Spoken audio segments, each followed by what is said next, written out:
good for self-study. That's great to know. Thanks, Brian. Mhm. Excellent. Well, we'll get started here. Hi, my name is Amanda Schaefer. I work in the product department at Graduate School. Really excited to have you guys here today. So, thank you again for joining us. Our speaker today needs little introduction if you spent time at Graduate School's AI course catalog. Brian has spent more than 15 years in education, with the last five deeply focused on artificial intelligence. He leads the curriculum development and training for government and private sector professionals. And there's a good chance he's either wrote or is teaching the AI course you enrolled in or will enroll in. Brian's approach is hands-on, practical, and genuinely fun. With this, which is exactly what you will see when he reviews this topic today, and as we move fast in the AI world. Today, he's here to help us explore generative AI solutions built specifically for the work government employees to do every day. So please join me in welcoming Brian Sims. Hello. Hi, everyone. Thank you for that wonderful introduction. I do try to keep it fun in class. You'll see, as Amanda mentioned, a little bit of that today. So yeah, hi. Really glad to have you all with us here today. Um, we're going to look at some practical, real-world ways that generative AI solutions can help government employees like yourself reduce your workload, improve your efficiency, and just generally have a more productive year than presumably the previous ones. So yeah, generative AI is a real game changer, and as Amanda mentioned, I will go through some demos.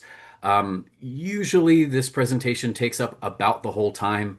But yeah, totally like Amanda mentioned, throw things in the Q&A area, and I'll try to get to those questions, as many of them as I can. And I've got like a multi-monitor situation here. I'll also keep an eye on some of those, and if I'll try to answer them as in the flow of the presentation as well, so we can hopefully get to all of them. But yeah, really glad to have you with us here. Okay, so over the next hour, we'll cover several things. We'll start and lay some kind of groundwork among us. We'll make sure we all have a shared understanding of what generative AI is. You weren't turned away by the title of this webinar. I take it that perhaps you may already know what generative AI is, but we'll talk about it just to kind of clear the air there. We'll talk about what it can do, what it can't do, and most importantly, how it can be applied to government work in situations where you're allowed to use it. We'll focus on practical task support. I will do some demos of the most typical AI features. Often I have students in class who um, we usually do which I'll do here in a moment with us as well. Um, uh, I ask them to, how confident are you with AI? How familiar are you with AI? And it is not uncommon at all that I get people in class who are like, never touched it. Or I used it this one time, for a recipe for blueberry muffins or whatever, but and the recipe stunk. So see, I'm out. So that's not terribly uncommon. But I will show you some practical tools that I think are a nice way to kind of wade in to generative AI if you're on that newer end of the spectrum here. Um, and finally, we'll talk about some practical suggestions for effectively moving forward throughout the rest of this year, 2026. So before I do that, though, I'd love to hear from you a little bit. You all can probably find at the bottom of your Zoom toolbar a reactions area. I've seen some of you have used it already. At least one person laughed at a joke, so I'll take that as a win. We can end the webinar right here potentially. But yeah, use those reactions and find one that you think fits how you're feeling about AI right now. I'd love to see that emoji explosion. And there's a lot of options on there. So don't feel relegated to a thumbs up or thumbs down. Yeah, I see some scared faces, some love faces, celebrating faces. Okay, yeah. I'm waiting for a really weird one, but nothing out of the ordinary yet. Good. Okay. Well, nobody sent like a devil emoji or something, so I think that's probably pretty good. Okay, so wonderful. Yeah, lots of thumbs ups, lots of celebrating. But a couple people with I don't know what this face is appropriately called, but like just shock, kind of stunned maybe. But anyway, I really hope you'll walk away from today's webinar feeling a little more confident and a little more equipped with some tools to help yourself get started, because it really is a game changer. I know, gosh, yeah, I guess it was last year or so. Even before I was more regularly in the classroom, like it impacted me too with so much of the cuts or whatever that has happened in government. Um, like many students I've had in class, they found themselves in a situation similar to where I was, where like most of the team was maybe let go, and my boss is gone, and now I have to do their job too, and I don't know how I'm going to do all this, right? So. Um, uh, AI can really help there, right? So anyway, hopefully this helps you get out of that funk, if you happen to have found yourself in that or still happen to find yourself in there. So we'll go ahead and get right into it. I like to start the discussion, as I mentioned, by setting a shared foundation. This is an image from a GAO report that came out in the summer of last year. I hope they do another report this year as well. And I use this infographic in a lot of different classes because I think I like what it does on many levels. But to help us set the stage here, here's kind of an overview of we'll call them types of AI, even though I guess technically they're not types. But artificial intelligence, first of all, is an extremely broad term. It stands for any sort of system that is typically or maybe formally used to do the job of human intelligence. So that's a lot, right? That's like calculators and stuff. Very, very broad term. And that's why, by the way, if it maybe lowers your blood pressure a few points, if you hear people talking about, oh, I've been in AI, 30 years experience, and you're like, geez, I was already feeling behind. How are these people been doing this for so long? That's how. It's an incredibly broad term, again, for any system that does the job that normally would have required human intelligence. So there's hopefully a little crack in the ice for you if you had that up already. Machine learning is a form or a subset of AI. And I intentionally oversimplify this by saying I think of it as kind of the simplest form, air quote simplest form of AI with a job, right? It's been given a specific task. So, for example, like the filtering that takes place on your emails every day. Um, uh, Things get coming in being marked as maybe Gmail or something flags it as important, or as most of the platforms, I believe all of them probably can flag things as spam or junk. That's happening by machine learning. And it makes sense that the developers would have done it that way, right? It would have been impractical for them to code for every possible instance of a junk email or a spam email or a semi-important email or a promo email or whatever, right? So they set up the AI with some guardrails and some algorithms, and then they let it do its thing. That's AI at work, and you're interacting with it every day, right?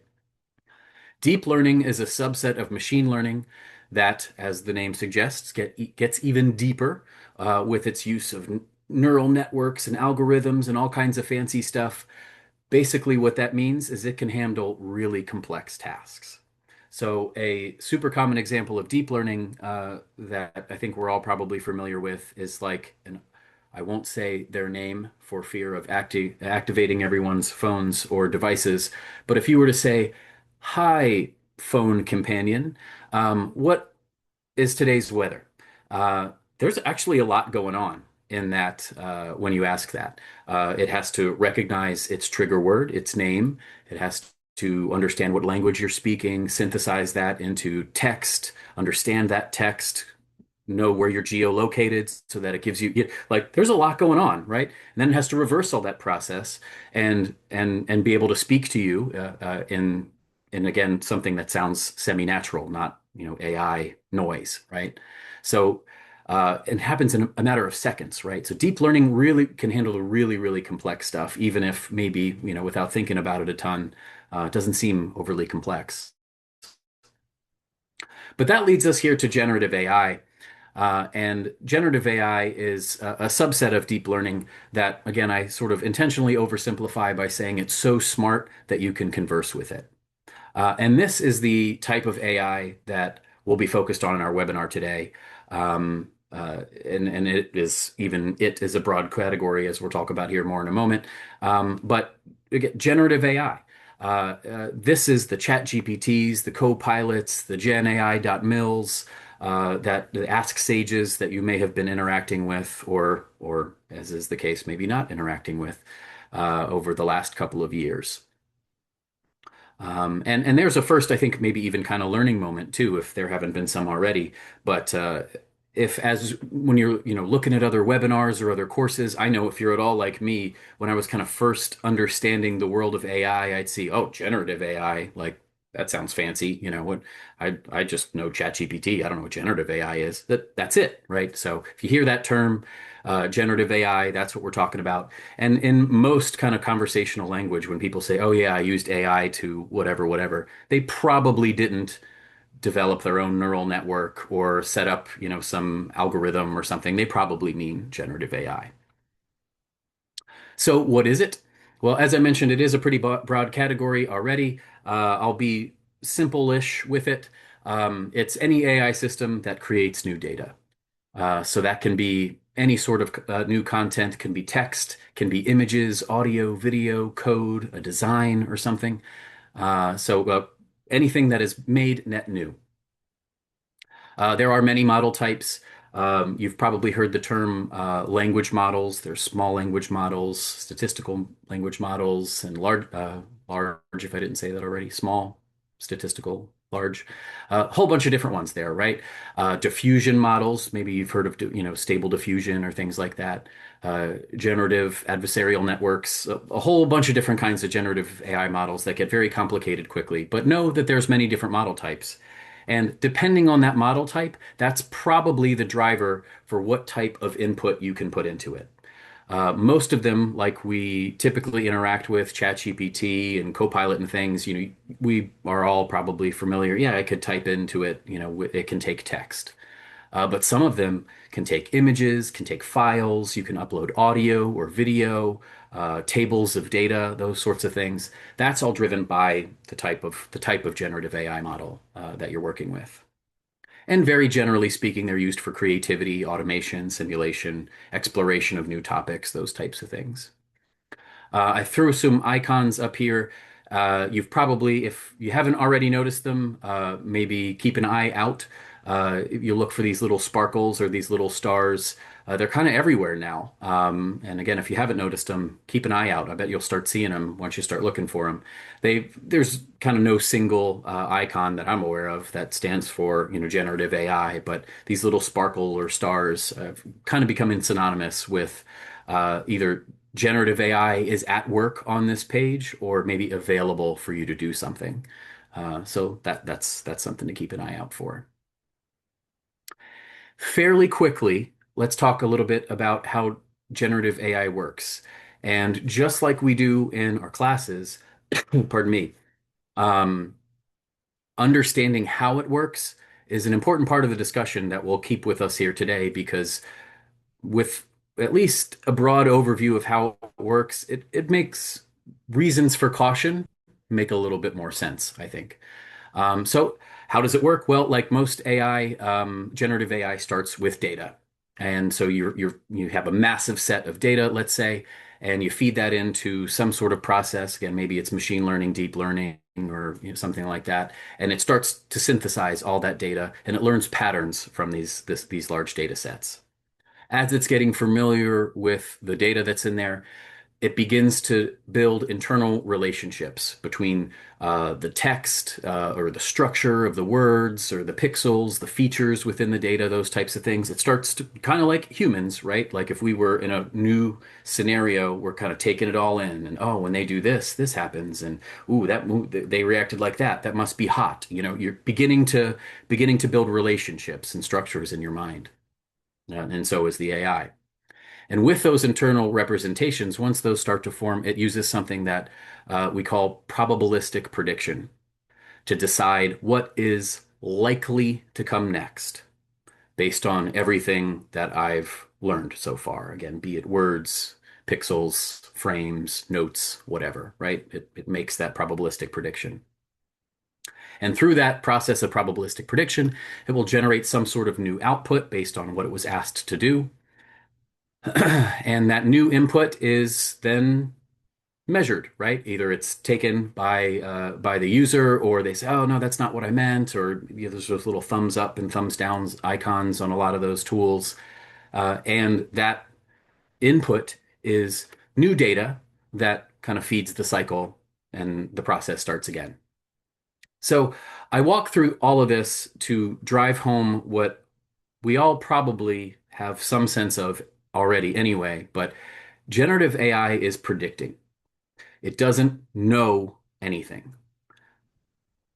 I'll pause for effect there. It doesn't know anything. And that's why human review is and is likely to remain essential, right? So big point, you can potentially leave after the webinar if you're really bored by me already. Once I say, um, you have to review the output of AI, right? Never like plug it in. This is the answer. Yep, looks great, right? As we'll continue to talk about, um, uh, AI can be confidently wrong, and it's actually, unfortunately, kind of hard to spot sometimes. So, um, I also hope to take a super positive view of that, right? Um, we talk about this a lot in many different classes, and I've done some on-site work with organizations who really want it instilled in their employees that, this adoption of AI doesn't have to mean replacement of humans. It means, if done well, I think I am giving the tedium to the AI so that we can use humans for what they're best at. The strategic thinking, the complex task, conflict resolution, and decision making, and those types of things, right? So that in a harmonious AI environment, that's how things work. Um, so yeah, okay. So probably don't have to tell you. Um, uh, there's a lot of work, a lot of work in government, right? Most office-based employees, anyway, spend hours each week writing, analyzing, communicating. And AI, as I mentioned, is or can be a real force multiplier here, right? It can shift that workload, the heavy documentation, all the meeting prep, emailing and information. It can shift it from you being the one who is doing the drafting to you being the one who's doing the editing, right? Maybe it takes it from 0 to 1, and you take it, from one to complete. So, as I've said to people in class, I don't believe I'm being overly optimistic, but like, unless your job happens to be drafting something and passing it on without a second thought whatsoever, then AI does not replace your expertise, right? It speeds up that part of the work that typically, at least in most of my experiences anyway, that the part that takes the most time, getting from a blank page to a usable first draft. I'm very interested to see if GAO, or when GAO puts out this new report. Here's another screenshot from that report that showed from 2023 to 2024 the big increase of generative AI use cases. And so I'm interested to see again what they come out with 2024 to 2025, looking backwards. Also, really interested to talk to somebody at NASA and why they only have one report. That feels wrong to me, but. If anybody here happens to be from NASA, send me an email, please. But yeah, so it's a lot. But there's a lot that AI can help with. Here is a probably incomplete list of those items, and I'll demo a few of them here in a moment. But hopefully, this gets your creative juices flowing. Producing new ideas. If you're ever feeling stuck, this is a great use case for AI. Pop open, Copilot or something. Most agencies and organizations I work with have Copilot because they're running the Microsoft suite. Um, and pop open one of those things. I need help with ideas for I don't know, a new product, or how to handle this issue, or give me 10 ideas to whatever, right? AI is really good for that, to maybe get you out of that creative rut. Great for drafting memos, emails, and reports. We'll talk about a little bit later in this presentation some prompt. best practices that will help you get the best output of all of these, but really good at drafting things for you. Summarizing meetings and documents, great use case for it. We'll look at some examples of that. I've used summarization, for example, for like when new executive orders come out or OPM updates a policy or something like that. I can upload the previous version and the new version and say, what are the big differences if it didn't immediately jump out to me. And AI can at least give me a directional idea if I feel it's maybe worth my time, reading it any further. Improving or reviewing work. We'll see a demo of this, but this is great. And in a lot of classes, I will talk about AI. I use the phrase AI assistant. One, because I'm lazy slash efficient. And it's, I get tired of saying ChatGPT, Copilot, and, Perplexity and like Grok and listing them all, right? Um, so one, it's a nice umbrella term.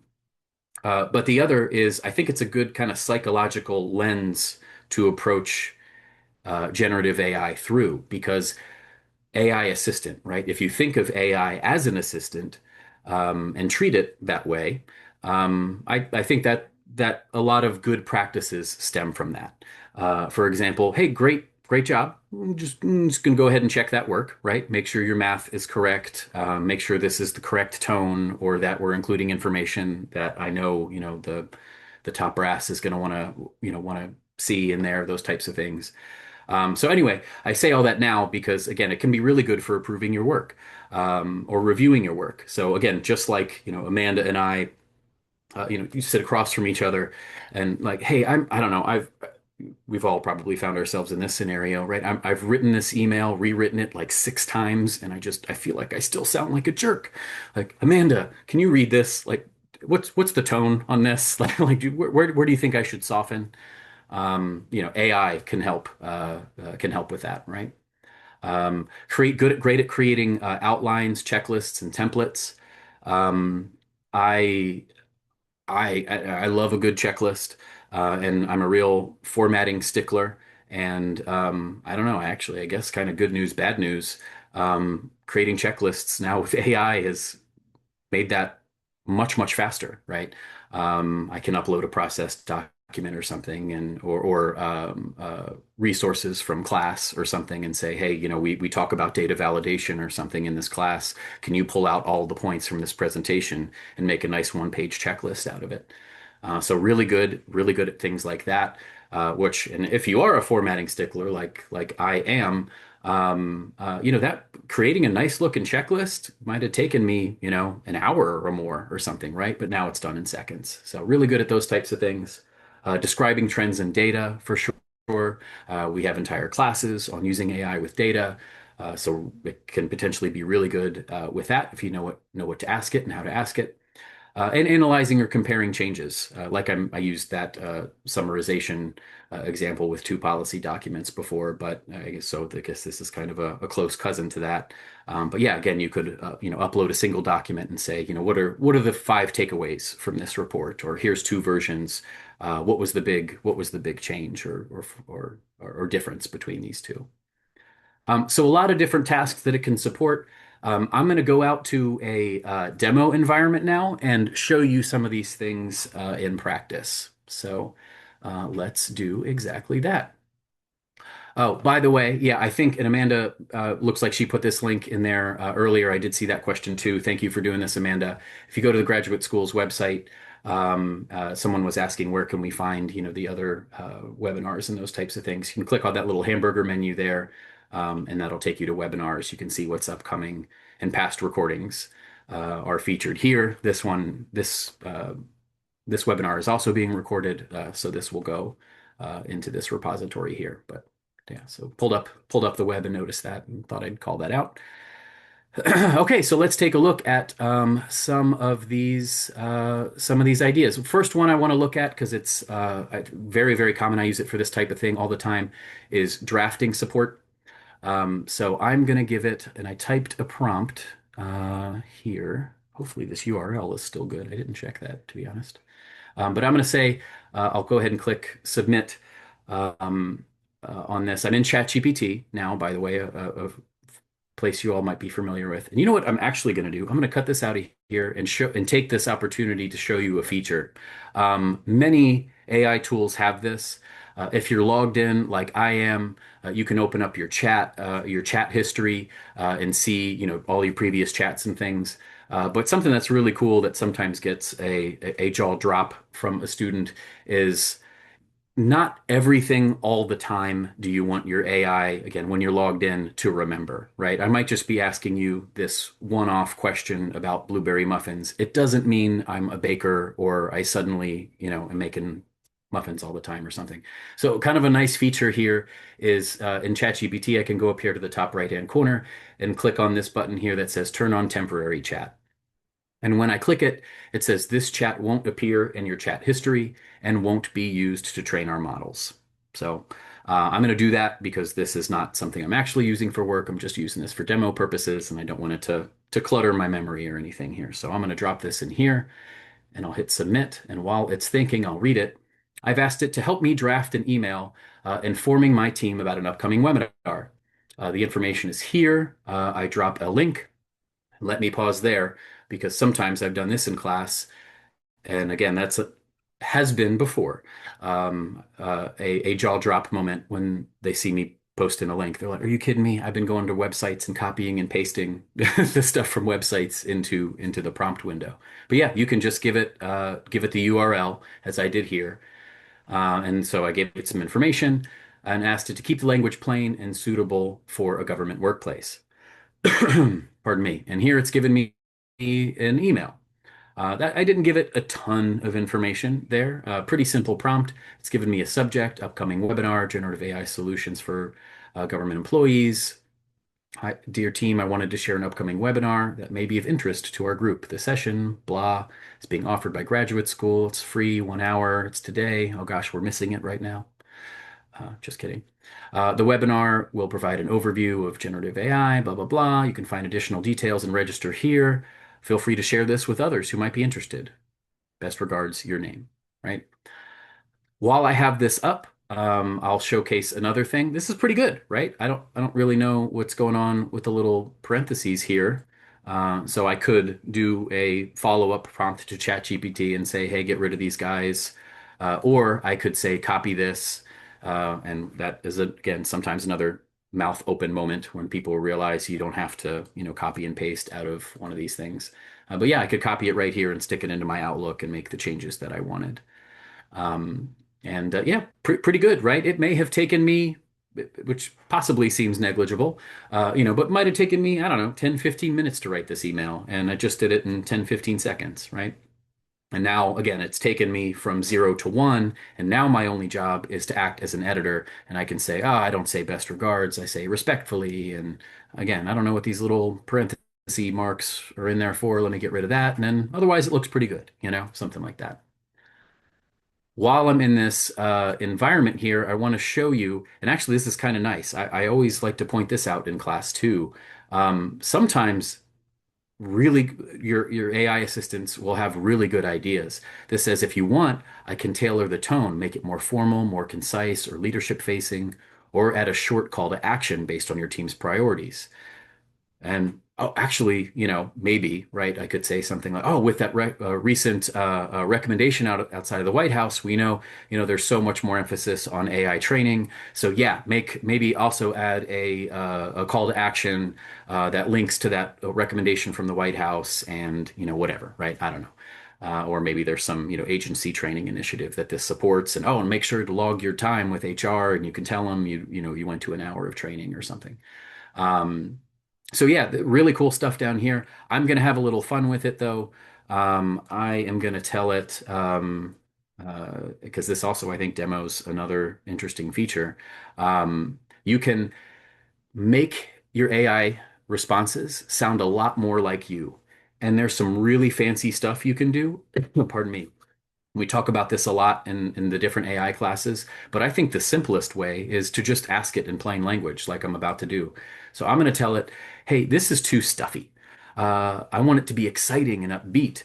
Please make this sound more friendly, like Ted Lasso wrote this email. We have a pretty hair down culture in my department, maybe, let's say. Um, and let's see what it does. And AI, again, it's using probabilistic prediction, so it's different every time. So this is kind of fun to do because I've done this several times and it's never the same email twice. But let's see, this one says, "Hey team, quick invite. AI webinar you might actually enjoy. Hi team, got something a little different and dare I say fun to share with you. There's an upcoming webinar called blah, and it's about how AI can make our day-to-day work a bit easier. Think of drafting docs faster, summarizing meetings without the headache, generally working a little smarter. This free session fits nicely into a lunch break. If you're curious or just AI curious, you know Ted Lasso. Good pull from Curious there. Staying curious. You can check it out and sign up here. No pressure to attend. Feel free to share it with everyone. I'd love to hear what you think. Okay, actually, in previous versions of this, I've seen a little more Ted Lasso in it. So maybe I could say, if you want, I can see, and it was right there. I can dial up the Ted Lasso energy. So if I wanted to be funny, I could say, yeah, dial it up or dial it down. But this showcases another cool thing uh, that I think everybody can take away on day one. If like this sounds, that original version up here, that sounds so robotic. That's not how I write. That I don't like that.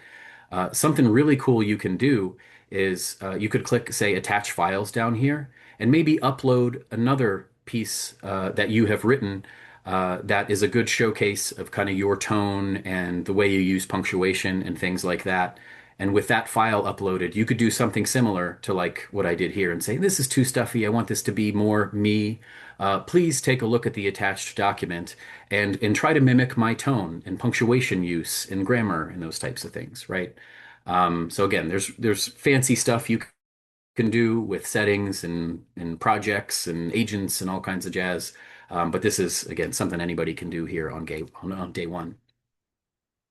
I also want to show you this because as it mentions, right, I think it was up here now, I can make different versions. This is also potentially a real full force multiplier for us, where, okay, I've written this email. This is the one I'm, say, going to send to this other department. This really friendly version is the one I'm going to send to my team. But notice how quickly I'm able to create new versions of the same thing. So I could also say, please create an alternate version with maybe a higher grade reading level. I want this to be 508 aligned. This is the one that's going to go out to all staff or something. And so, I've been doing mostly narrating and talking, but I think in actual probably working time, I have, see, it's done already.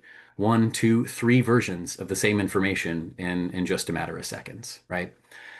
And again, these aren't always going to be perfect, but hopefully you're seeing the power here, right? Of I just all I knew up at the top was, I wanted to tell my team about it. I know this is the link, and I don't know. I just want to make it easy to understand. And you could potentially wrestle with yourself for a while to create this email, let alone multiple versions of it. But again, here AI can do it in just a matter of moments. So pretty cool. I want to demo another thing for you as well. I mentioned that summarization is one of, pardon me, AI's strongest capabilities, and we'll touch on this more later. But of course, you would never want to use internal information or sensitive content. You'd never want to put those types of things into a public model. I am on an enterprise client of ChatGPT right now. But uh, if I were just using the free version or the one that I had on my phone or whatever, I certainly wouldn't want to put anything in there that was contained anything sensitive whatsoever. Um, but so just keep that in mind, right? As you're like, oh, I want to summarize this document, or here's our budget information or whatever. Like, is this if this were to leak, if this were to be on, the front page news, would that be okay, right? And if the answer to that is no, probably don't upload it to a public model. The enterprise models are a lot more secure. But again, of course, always check with your agency's policy on what is and is not okay to upload to AI. But I am going to start a new chat here, which is another good hygiene tip, especially when you're logged in. As I mentioned, ChatGPT is keeping a record of all your different chats. Pardon me. And anyway, it just kind of makes it a little easier, I think, to find, okay, where was it where I was talking about that changing titles or different social media tips where I needed some help ideating, right? So doing different chats for different topics is just kind of nice structure. But another thing that often gets kind of a mouth open moment in class is that I won't belabor you with too many points here, too many technical points, but there's something to keep in mind called context windows. And it basically is like a context window is basically the amount of stuff your AI can remember before it starts not getting so good anymore. And so another reason to start new chats for new topics is because each time you start a new chat, you get a brand new, fresh context window. So I actually have certainly lost count of the number of people in class who, they opened ChatGPT, they started asking it questions in 2021, and they're still asking it questions. They just open it and they go there, it's right there, and they continue the conversation. One of the reasons you maybe have been getting kind of bogus answers from your AI assistant is because it's trying to make all of that make sense, right? It thinks it's one long conversation. And it's good, right? It's pretty smart. But you can imagine, right? Just like two humans, we're sitting here, we're talking about generative AI solutions for government employees. We're having a great conversation. You're loving what you're seeing. And then suddenly, out of nowhere, I ask, hey, and how do you think the Commanders are going to do next season? Um, Fine. I don't know. Same as they terrible, the same like every year. I don't know. Like you would probably be able to hang in the conversation with me, but it might be a little jarring, right? Why'd you just switch topics? Are the Commanders using generative AI solutions? Are the what are you trying to get at here? So I think, or I know it's very similar with AI. If new conversations, new contexts means a new chat. So great tip to keep in mind there. So here I want to show you some document summary capability. So I talked about this a little earlier. I'm going to actually go ahead and do it now. I'm going to add a file. I have oh, let's see, it's right over here. Oh, you know what? I've got it there. Will it let me drag and drop? Sure will. Okay, great. So there is my meeting transcription. And I am going to ask it to, here we are. I've pre-typed these so you don't have to watch me misspell every third word. I uploaded a sample meeting transcript and I'm asking it summarize the attached notes into key takeaways, action items, and deadlines. Each needs a separate section, and I specify don't fabricate any details. Here's hoping it doesn't actually do that. Probably because I asked it not to fabricate any details. ChatGPT here is showing the source, right? Pardon. Okay, so you know what, I should also open this up too, so you know what it looks like at the beginning.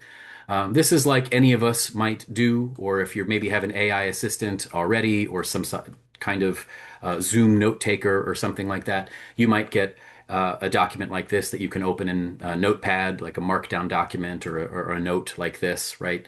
And okay, we met late in December, and here were the points that everybody brought up. But I now need to maybe summarize this for an email, right? So here's that source document. And this is what it's done with it. Just like I asked, it separated it into key takeaways, action items, and what was it? Deadlines? Yes, deadlines. And there it is, right? Um, of course, I could open that text document and make sure this is all true. That's a great thing to do. But again, if you're kind of a formatting guru like myself, I don't know. I like nice bullet points. I like separate sections and things like that. And when you're looking at that markdown document, that is the antithesis of that, right? So this is much easier. And it's yeah, separated it quite nicely. Ted is going to confirm outreach on the new policy. Ted and Rebecca are going to align on content, and Keely is going to draft the talking points. Yeah, these are all, in fact, action items. It passes a pretty quick sniff test here. So really good for that. I could also say, and this is another thing that I didn't point out in the last demo either, that, again, they call these chats because you're having a conversation with your AI. So I can continue it, right? Again, I've had a lot of folks in class who maybe, asked it a question. It gave kind of a bogus answer, like, see, I don't like this, way too many bullets, yuck. See, AI stinks. I knew it, right? I could continue the conversation, right, and say to, improve its clarity in bullet formatting and with a version for leadership, maybe. And I'm continuing that conversation, right? I don't have to open a new chat and start over or go to a new model just yet, right? See, ChatGPT's having an off day. Let me go over to Copilot now. You don't have to necessarily do that. You can just, continue the conversation and ask it to improve in the areas that you want it to improve. So, neat little thing there. Pardon me. And last thing, for the sake of time, I think I'll show it can also really help you with your data. AI makes descriptive data, statistical data, it can make it easier to understand, right? And if you're not a native data analyst, this again can be a real door of access to you understanding the data that your team is working on, or something like that. Or as I've had a lot of examples, in fact, myself, where I have done my own EDA, and I feel like I understand what I'm looking at, but I'll again kind of ask AI to review it, and had AI, notice something that I didn't notice, right? And that can totally happen in data analysis where you've got thousands and thousands of rows. It's a lot to digest. Um, so anyway, AI can be a real help here. So I'm going to start a new chat, and I am again going to give it a little sample data set here. And I want to show you this one other thing here. Let's see, this is the CSV. Let me give you the Excel file. We're going to put some employee data in here, and ask it to create a chart of the workforce size and structure of the departments that helps make this data easier for us to understand. Ah, darn you. Unable to display the visual. Let's see. Let's see what it analyzes here. In anticipation of it not working, let me go find it manually too.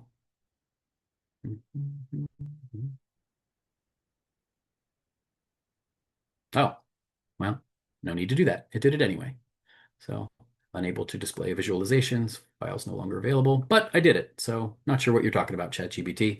I created a clear chart showing the workforce size by department based on your data, and lets me download it. Quick breakdown. Here's the employees per department. And if you want, I can do some other cool stuff with it.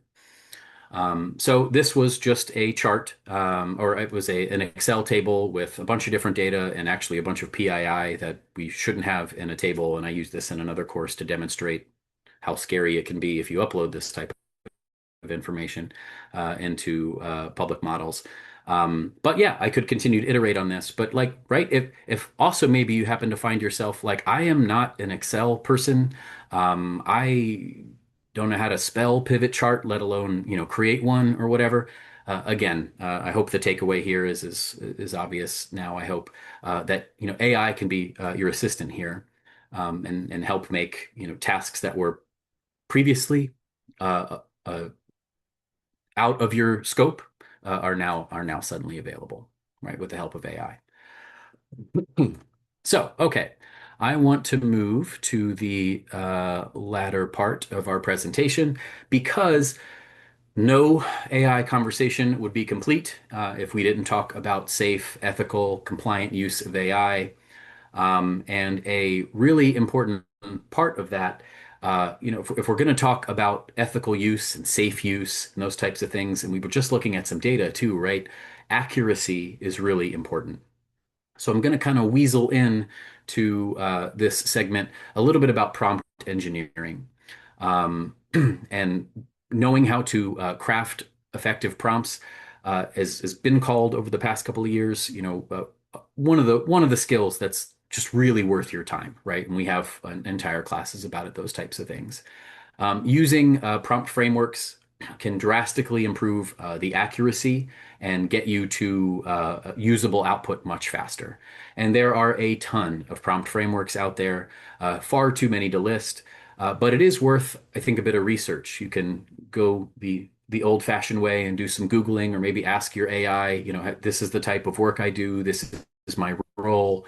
Um, these are the kind of things I'm going to be asking AI about. Is there a good established framework out there that I should keep in mind when working with AI? And there's hundreds, thousands of these maybe out there, but uh, they all do largely the same thing. So I'll speak kind of generally about this next prompt framework.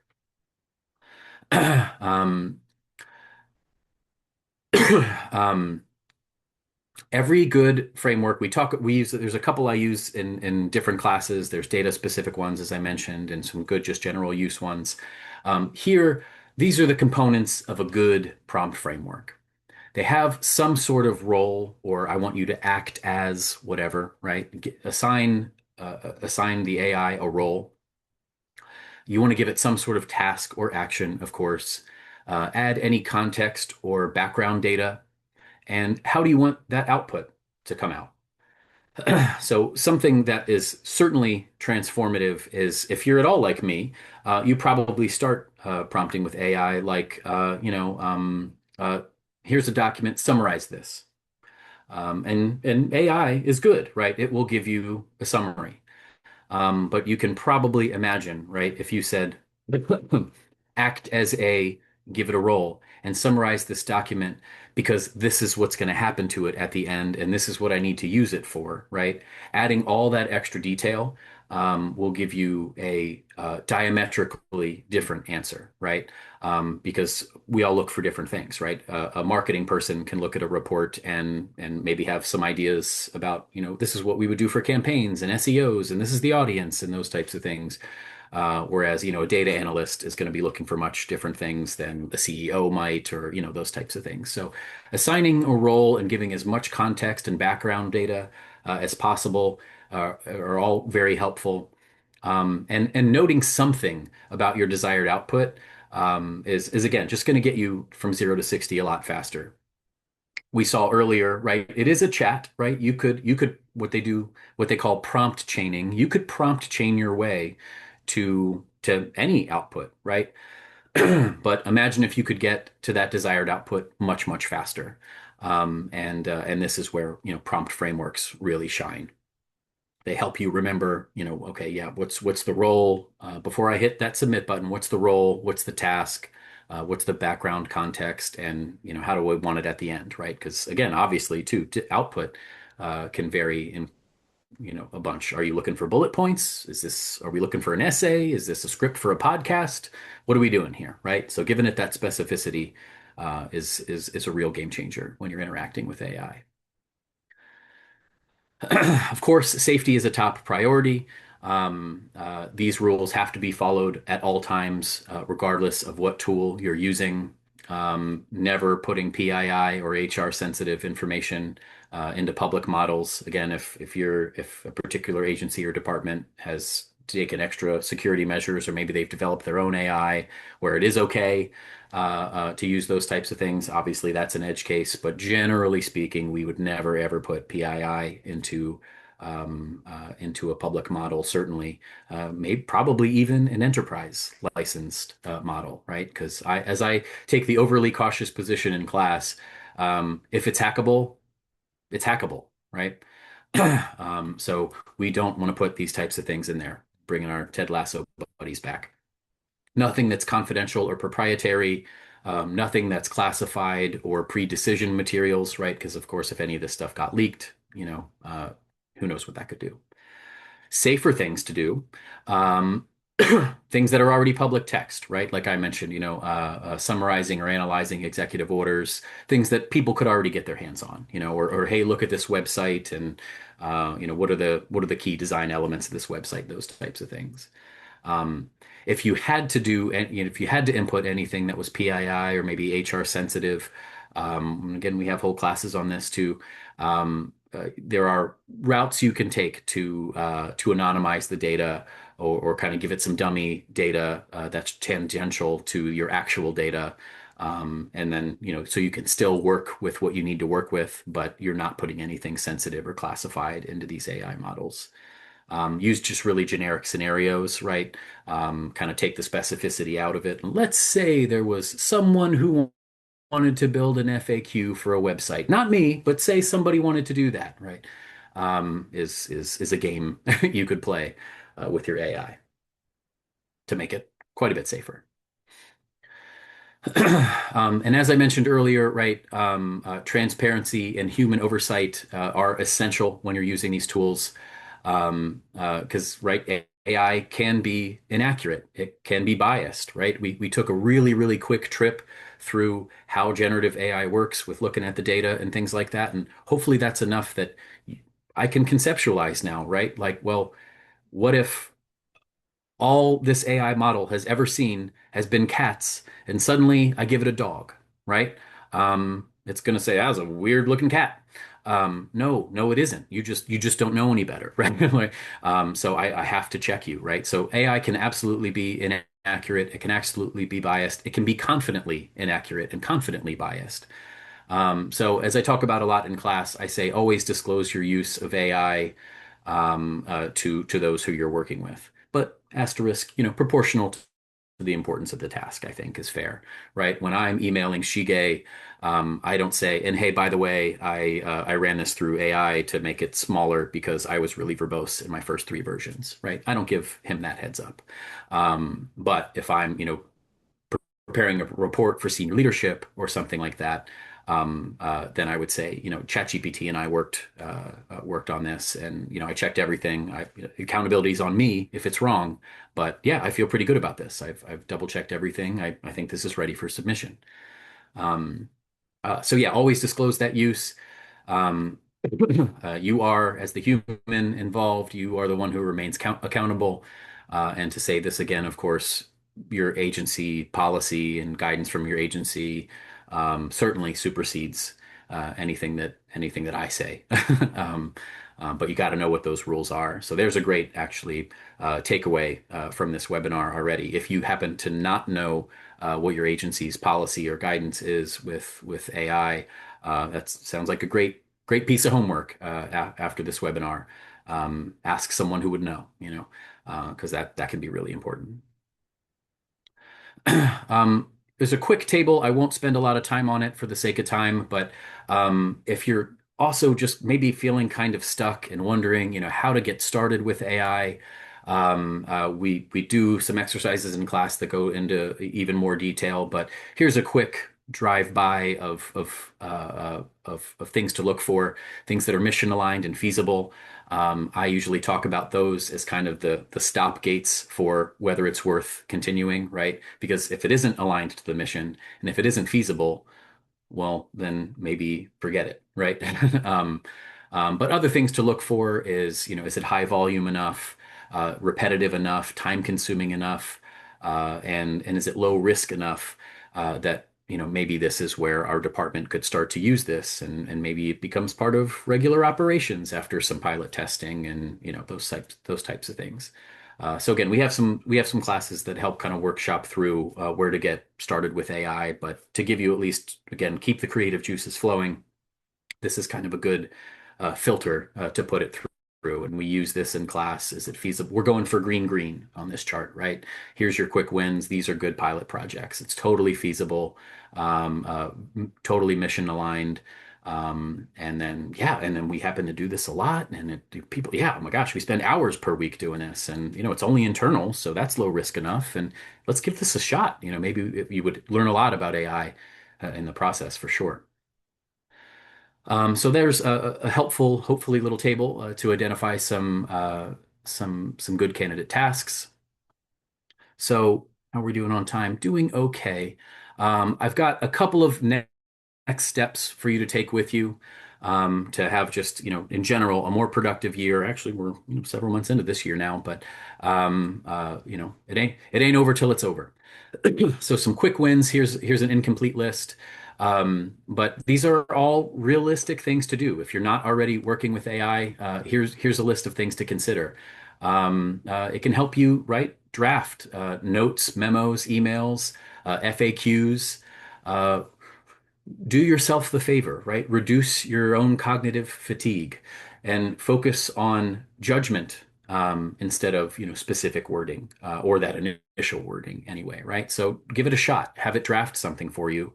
This happens every single AI class I teach, where at least one person, at least one time says, "Oh, that was surprisingly good," you know. So give it a shot. Um, uh, uh, you may have pulled up, use it to get insights on something, right? I think of it a lot too, like reading a book. Some of my favorite books I've read several times, and kind of each time I read some of my favorite books, I pick up new things, right? So maybe worth even something you're already familiar with, or something that you're not. Throw it into AI if it's acceptable and safe to use, and what insights does it pull from it?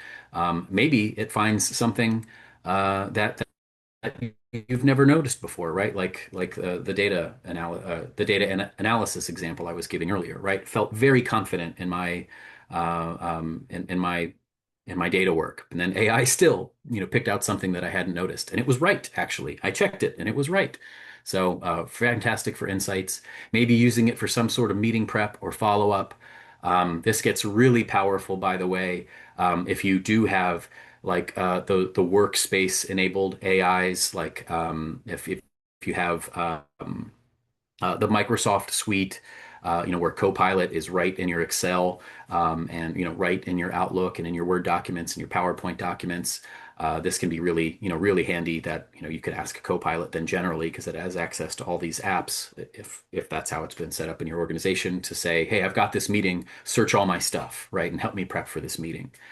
Certainly that's true in the Google workspace. So yeah, use it for some sort of meeting prep or follow up, like we saw in a demo here today. These are the handwritten notes I took. Take a picture of it, upload it to AI, and have it see what it does, right? Maybe it can take you from 0 to 1 at least. To organize some really complex work, that's a great task for it. Or improve accessibility. We've had a lot of people who work in 508 and accessibility in class, and this I get sappy fast, but it's amazing, right? How much faster it is to do compliance checks and make documents easier to understand for different audiences, or easier to transcribe and summarize. Really, really powerful stuff. So, as Ted Lasso says, believe it can happen. Super quickly, last kind of informational slide here. I want to leave you with this. AI adoption should be incremental and collaborative. Small experiments will help your organization build confidence in use of AI. And right, nobody is an expert out of the gate, right? So again, start small. With a small pilot project, share the lessons learned. Maybe there's already people in your agency or department who are using AI, and we're not talking about it. So I've had some students walk away from class say, I'm going to form an AI group for our agency. We're all so big. We're all working on disparate projects. Maybe we can all meet for coffee on Fridays or something, virtually or otherwise, and talk. What are you working on? What did you learn? Right. So that's, for those AI forums and groups. There are also several out there already. People putting on webinars like this one. So lots of things out there to help you build your AI readiness, and in general grow that literacy across teams. But yeah, so here's a little multi-phased quick read thing. You can start with the structure of your pilot project, make sure your people are enabled, as was supported by the recent recommendation from the White House, and scale with governance. Super, super important to have AI governance, and know what your policies are and who's accountable for what. Again, we have entire classes on this as well. But as this gets bigger, and boy, it sure doesn't seem like it's going anywhere, having proper governance in place is absolutely going to be imperative for any organization. Anyway, that's, I think, a good, simple way to look at building your AI readiness in your organization. I see we have a minute left. I did not intentionally time it so perfectly, but I will totally take the win. um, so I would challenge you to try one new task with AI this week. Practice prompting. That's how I know everything I know is by trying, right? As I say in every single class, stay curious, try something new, do it safely though, right?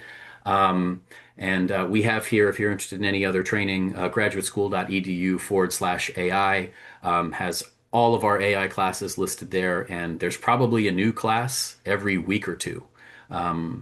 These we're making these really fast and very popular. The technology's moving incredibly fast, so check it out. Even if you've looked before, I bet you $1 there's something new up there.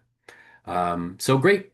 Thank you all so much for spending the time with me today, and I hope to see you in class as we do have a lot of fun. So enjoy the rest of your week, and thank you all so much.